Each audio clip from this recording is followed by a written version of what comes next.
దాన్ని కూడా కవరింగ్ చేయొచ్చు, మేకప్ వేయొచ్చు అంటున్నారు. అంటే ఈ విషయంలో మీకు బాగా అనుభవం ఉందన్నమాట, ఇట్లా మేకప్లు వేయటం, కవరింగ్ చేసుకోవటం. మాకు తెలియదు ఇప్పుడు వరకు ఆ విషయం. మీకు బాగా ఎక్స్పీరియన్స్ ఉంది కనుక ఇట్లా చేయొచ్చు అట్లా చేయొచ్చు అని చెప్తున్నారు.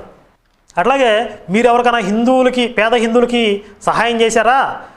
మేము అట్లా చేస్తున్నాం ఇట్లా చేస్తున్నాం, కొంతమంది అనాథాశ్రమాలకు వెళ్తున్నాం, రక్తదానం చేస్తున్నాం, అన్నదానం చేస్తున్నాం అని చెప్తున్నారు. ఈ మధ్య కర్నూలులో ఒక చిన్న పాపని వాళ్ళ ఇంటి పక్కన ఉండేటటువంటి ఒక ముస్లిం వర్గానికి చెందిన వ్యక్తి అత్యాచారం చేసి పెట్రోల్ పోసి తగలబెడితే ఆ పిల్ల వైద్య ఖర్చుల నిమిత్తం మన కువైట్ శివశక్తి టీం ఒక 40,000 సహాయం చేస్తే మన వాళ్ళు వెళ్ళి వాళ్ళకి అందజేయడం జరిగింది. అట్లాగే మన దుగ్గిరాల్లో గణేష్ అనే కుర్రాడు కార్తీక మాసంలో తన సొంత డబ్బులతో కొన్ని కార్యక్రమాలు చేసి దాతలు స్పందిస్తారు అనే నమ్మకంతో కొన్ని కార్యక్రమాలు చేసి అప్పుల పాలు అయిపోతే మనం అతన్ని పిలిపించి సన్మానం చేసి అతనికి అయిన ఖర్చులు మొత్తం 75,000 శివశక్తి నుంచి ఇవ్వడం జరిగింది.